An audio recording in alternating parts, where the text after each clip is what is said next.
नमस्कार बच्चों।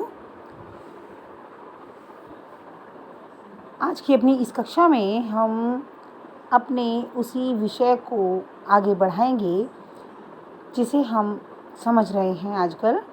वो है हमारे प्राकृतिक चिकित्सक, जिनके विषय में हमने बहुत कुछ जाना, बहुत कुछ आप लोगों ने इधर उधर से सर्च करके अपने लिए जानकारी इकट्ठा की। इसके अतिरिक्त आपको बहुत कुछ पता चला अपने आसपास के ऐसे पौधों के बारे में जो हमारे लिए अब तक केवल एक पौधा थे, और अब उनके बारे में जानकर हम यह कह सकते हैं कि ये पौधे हमारे लिए इतने लाभदायक थे, हमें तो पता ही नहीं था।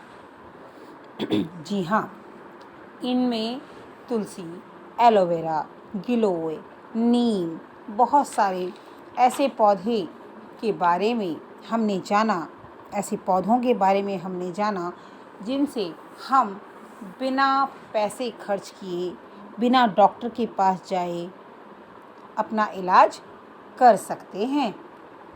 ये पौधे हमारे आसपास ही होते हैं, बस आवश्यकता है तो इनके विषय में जानकारी लेने की, इनकी देखभाल करने की, और साथ ही जब हम इनकी देखभाल करते हैं तो ये उससे दुगना फ़ायदा हमें पहुंचाते हैं। इस पाठ के अंतर्गत हमने यह पढ़ा और विभिन्न पेड़ पौधों के महत्व को और अधिक गहराई से जाना।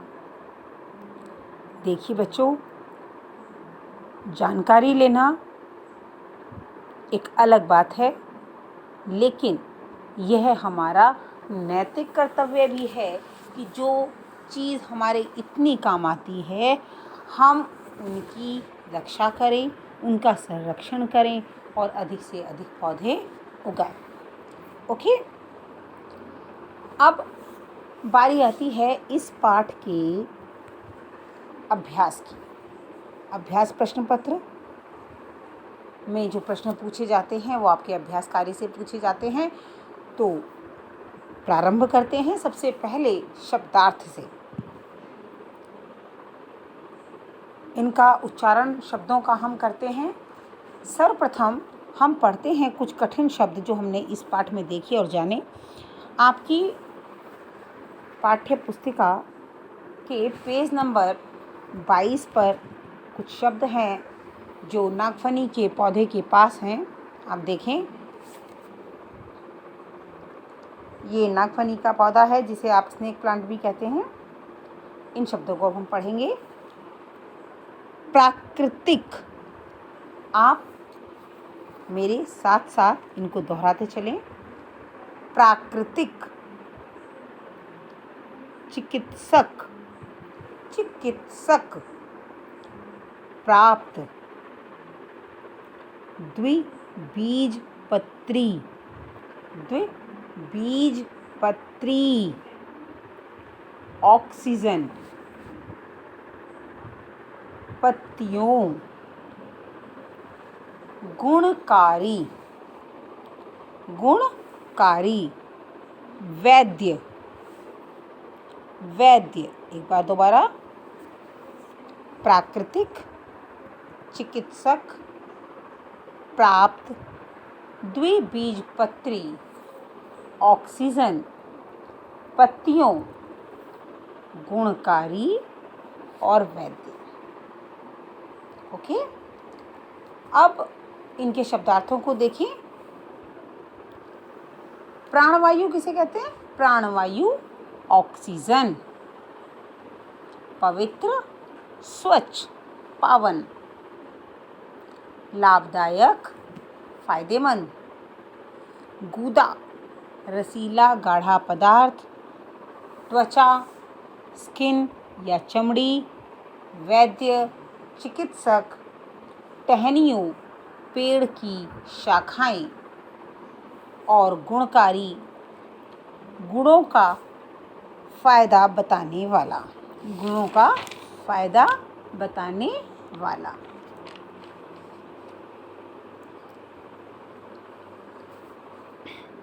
अब आगे बढ़ते हैं। सबसे पहले हम इसके रिक्त स्थान करेंगे, इसलिए आप पेज नंबर 23 पर आ जाएं। यहाँ पर ऊपर की तरफ पीपल का जो पेड़ बना है उसके पास हमारे रिक्त स्थान हैं और उससे पूर्व रिक्त स्थानों में भरे जाने वाले शब्दों को भी आप देख सकते हैं। पवित्र, पेड़, बेल और एलोवेरा, इन शब्दों को हमें सही जगह पर प्रयुक्त करना है।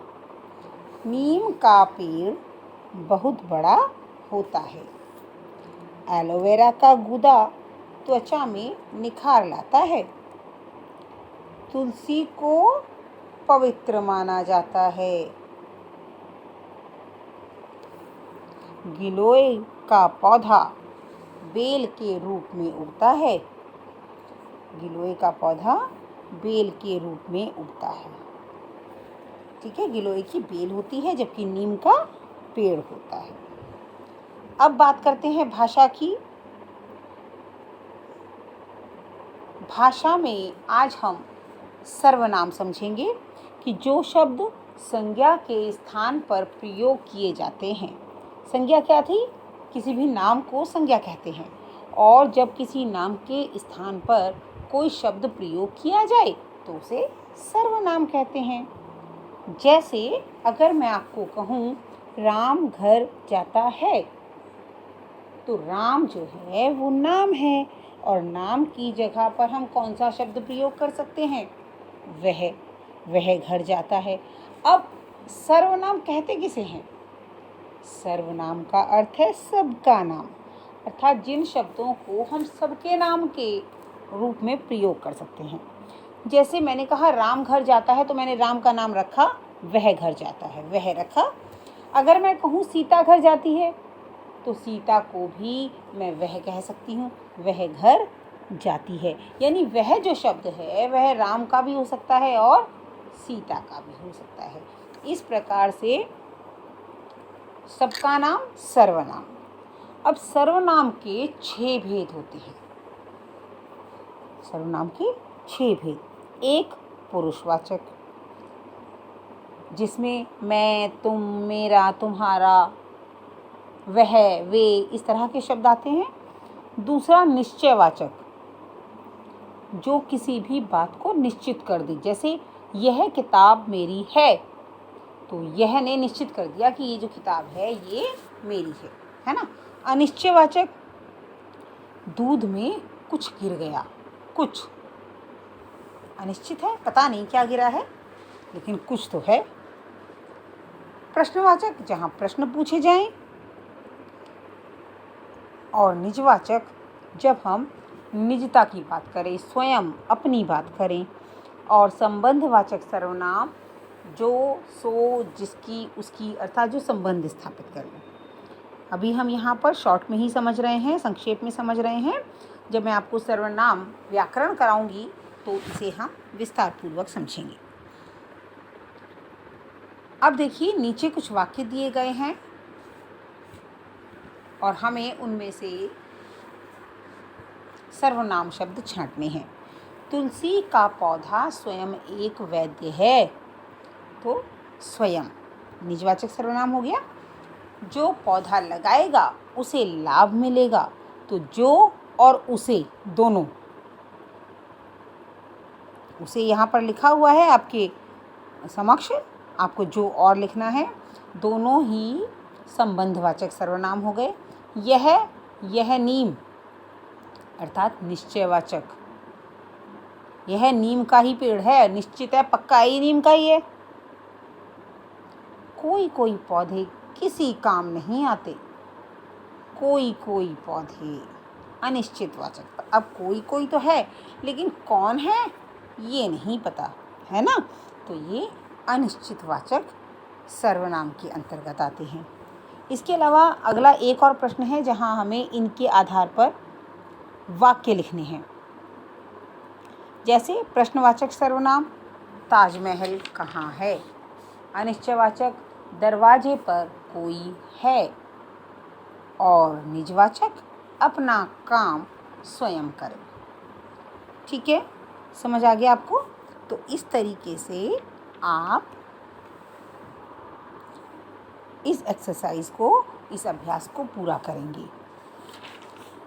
पेज नंबर 24 पर जो 2 और अभ्यास कार्य और मूल्यपरक प्रश्न हैं, इसे हम अपनी अगली कक्षा में करेंगे। आज के लिए इतना ही। धन्यवाद।